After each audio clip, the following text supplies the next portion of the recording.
ഇറാനുമായി ഒരു യുദ്ധം സത്യമായി ഉണ്ടായിരിക്കും, അത് യാതൊരു സംശയവും വേണ്ട. അത് നടന്നേ തീരും. അത് വളരെ താമസിയാതെ നടക്കുകയും ചെയ്യും. ഇറാനുമായി യുദ്ധം വന്നാൽ മിഡിൽ ഈസ്റ്റ് ഇനിയും അട്ടിമറിയും. മിഡിൽ ഈസ്റ്റ് അട്ടിമറിഞ്ഞാൽ നമ്മുടെ സാമ്പത്തിക സ്രോതസ് മുഴുവനും നശിച്ചു. അതുകൊണ്ട് എക്കണോമിക്കൽ സിസ്റ്റത്തെ കൃത്യമാക്കാൻ നമ്മൾ പഠിക്കണം.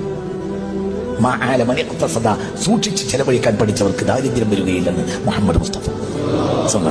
ഇത് നിങ്ങളൊന്നും കൂടി ശ്രദ്ധിക്കണം. ഞാനിത് വളരെ പണ്ടേങ്ങളോട് പറയുന്നുണ്ട്. ഇനി ഒരു യുദ്ധം ഉണ്ടാവുകയാണെങ്കിൽ അത് ഇറാൻ. ഞാൻ 2000 മുതൽ പറയുന്ന വർത്താനാണ്.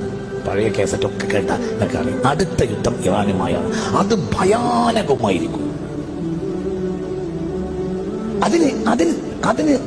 അതിനാരാ ചെയ്യുക? അതിന് മറ്റുള്ളവരാണ് ചെയ്യുക. എന്തുകൊണ്ട്? ഒരു നഷ്ടവും അവർക്കില്ല. നഷ്ടം ആർക്കാണുള്ളത്? പറ, ആർക്കാ നഷ്ടം സംഭവിക്കുക? മുസ്ലിമീങ്ങൾക്ക്. ഇറാൻ ഇനി ഒരിക്കലും അമേരിക്ക തിരിച്ചടിക്കില്ല. ഇറാൻ തിരിച്ചടിക്കുകയാണെങ്കിൽ തിരിച്ചടിക്കുക എങ്ങനെയായിരിക്കും?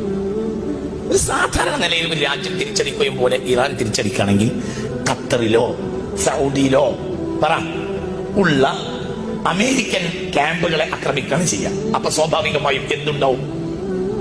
ആ രാഷ്ട്രം ആ പക്ഷത്ത് ചേരും. ഇത് നടക്കൂലേ? നടക്കും.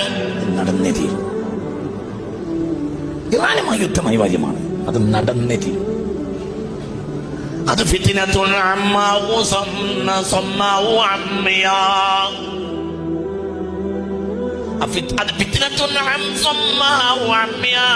അത് കണ്ണില്ലാത്തയും കാതില്ലാത്തയും യുദ്ധമായിരിക്കും.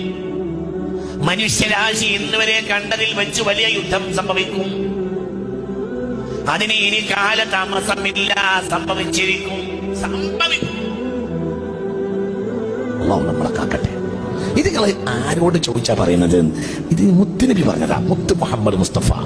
ഞാൻ കുറെ കാലങ്ങളായി നിങ്ങൾ കുറെ കാര്യങ്ങൾ പറയാറുണ്ട്. അതങ്ങനെ തന്നെ നടക്കാറുണ്ട്. അത് കവടി നേരത്തെ പറയുന്ന വർത്താനല്ല. അതങ്ങനെ സംഭവിക്കൂ. അതിന്റെ രീതി അങ്ങനെയാണ്. അതിന്റെ രീതി കണ്ടാൽ അങ്ങനെയാണ്. അത് അങ്ങനെ വരൂ.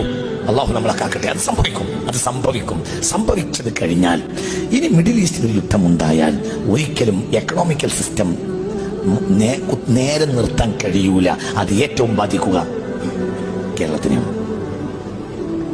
അനാവശ്യമായ ഷോപ്പിങ്ങുകളിൽ പെണ്ണുങ്ങളെ നിയന്ത്രിക്കണം.